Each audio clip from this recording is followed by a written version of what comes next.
Right, so we got, we got the makings of a Bigfoot watch party going on between now and Saturday.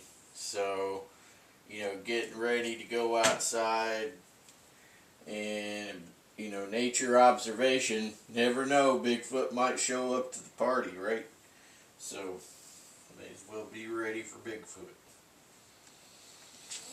So I think what I might do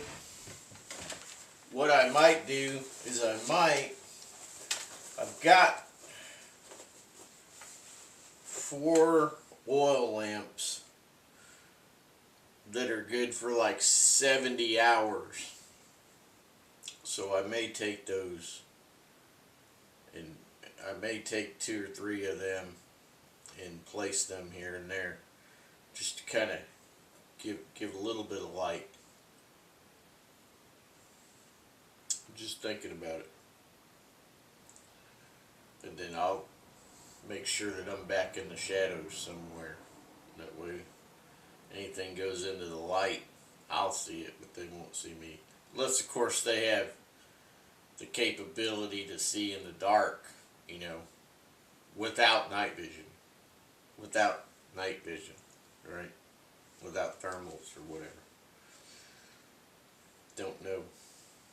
We don't know what Bigfoot could see, because he's never let us know. Never let us know yet. But Bigfoot, I believe that Bigfoot is a real being. But I believe that that Bigfoot is definitely not a regular primate.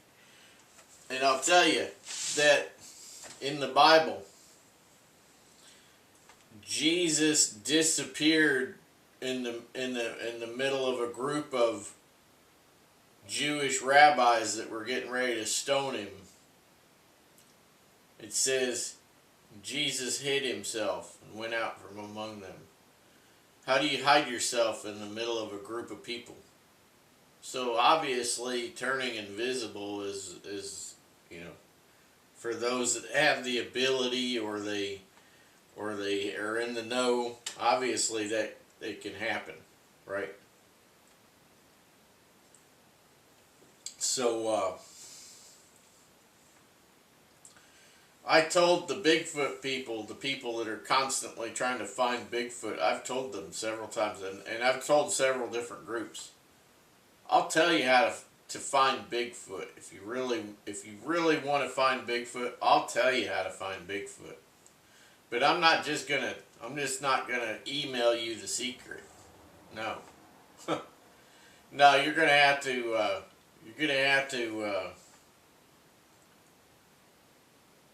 come see me, or you're gonna have to pay me to come see you. But I'll give you the secret. I'll give you the secret to Bigfoot. As far as being able to zero in on where he's at. Pretty simple. Actually, it's pretty simple. But, like all things, it only becomes pretty simple once you know how to do it. Okay?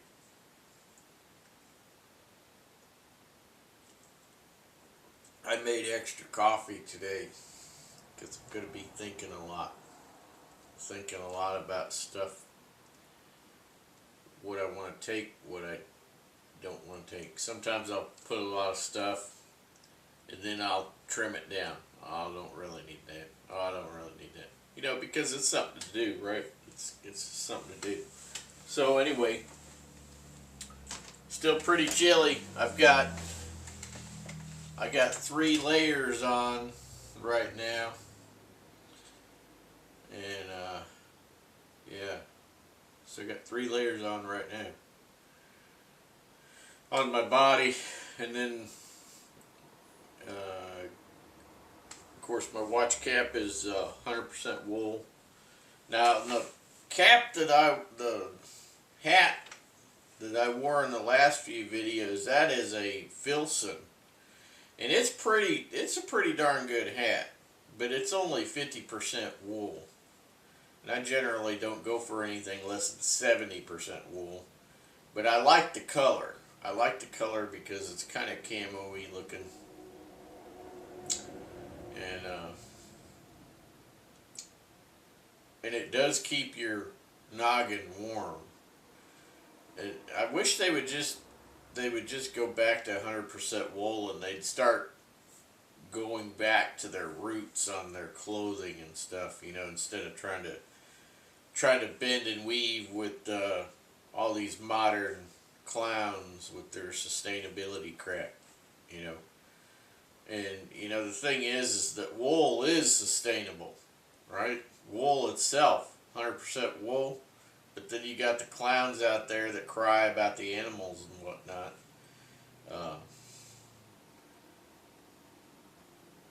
You know, the cave person, you know, or the, you know, the cave people out there, you know, the outdoors people.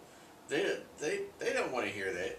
They just want to know what's going to keep them warm when they're outside in the middle of the winter. You know, the guys like me out there, right?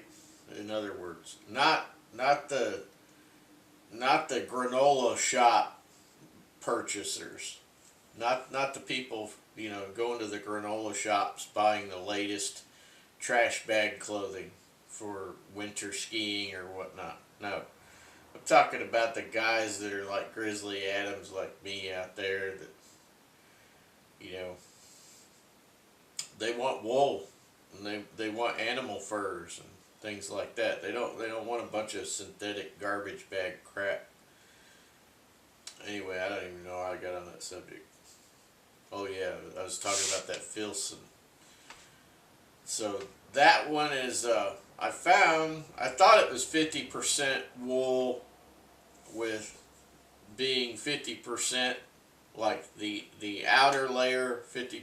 It was the outer layer being wool and the inner layer being synthetic. But I looked at it again a couple days ago, and it says that the outer layer is 50% wool and 50% polyester, I think, and then the inside is acrylic. So that threw me for a loop there. You know, that just has all the makings of China. It is what it is. You know, I mean, like cheapening their product. You know, I mean, China and Nepal make the best. They make the very best cashmere.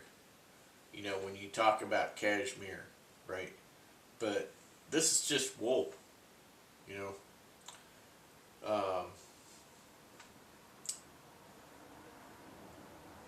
Yeah, so the 100% wool watch cap, you know, this is good. But one thing I was thinking about taking with me was my fur Mad Bomber hat, you know, because I'm going to be out there a while. And I'm going to definitely take a couple thermoses of coffee.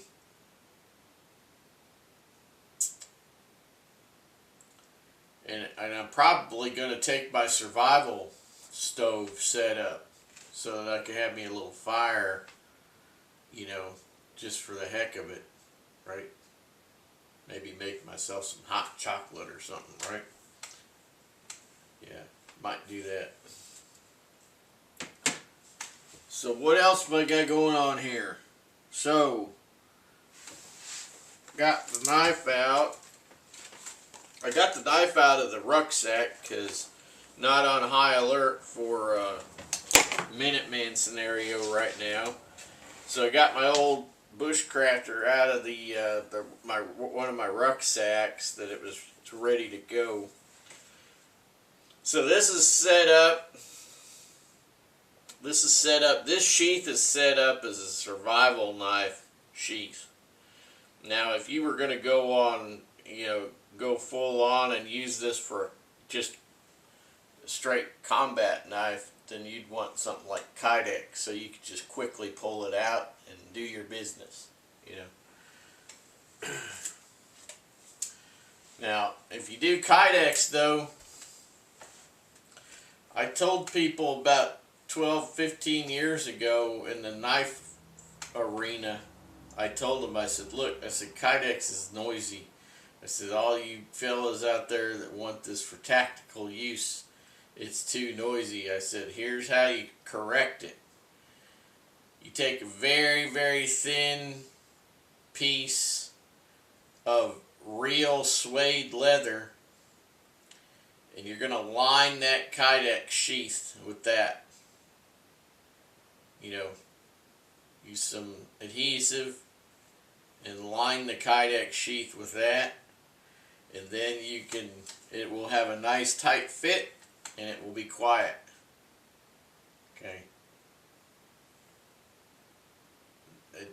You know, people are still doing plain old kydex. Nobody listens, you know. So, anyway, that's the way I do it. So this is the paddle strop I was talking about. Gotta watch my time. We got about 3.5 minutes.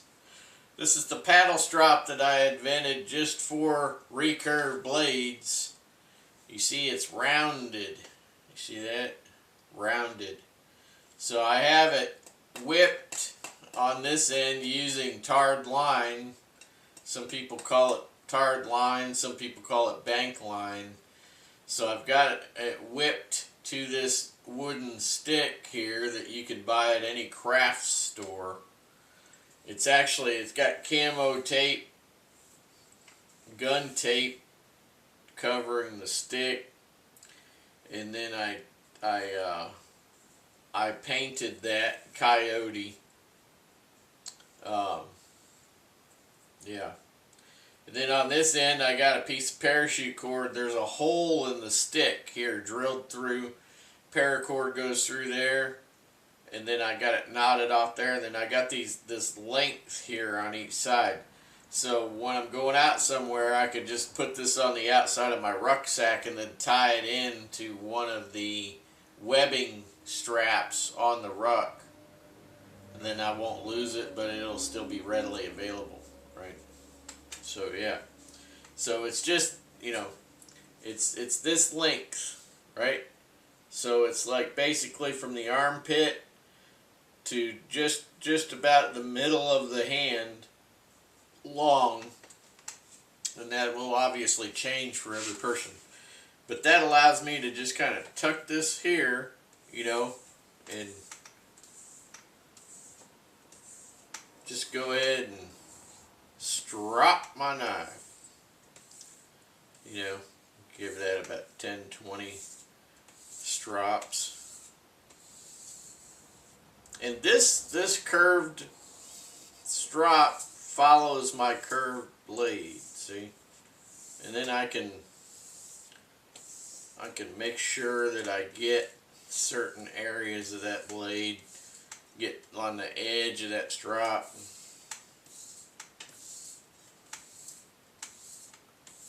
Make sure you push the blade edge away from you. You see what I'm saying?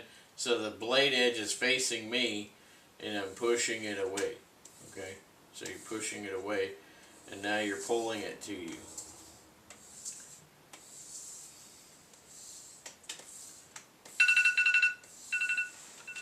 Alright. So we got about a minute left. So this is the strop. Now I've got the belt kits down here. Got a couple of them. I make up different ones. They're easy to make.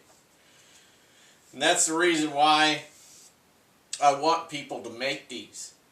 Okay? I want people to make them. Is, you know, it's kind of like a Boy Scout task. You know, when you were in the Boy Scouts of America, you know, back in the day, it's kind of like one of those tasks where, you know, you make it yourself. It's part of your learning process, you know. You don't get your dad to make it. I mean, nowadays, you're an adult. You're going to make it yourself, right? So, this piece of leather is 2 inches wide and 8 inches long. Should be writing this stuff down. And I can work that knife at any part of the blade, and I don't have to fiddle around with a blocky angle, okay? Because this curves and works with the curvature of the knife, right? Okay. So I don't want anybody mass producing these things. Get out there and build one. Talk about this a little bit more here in a minute. See you there.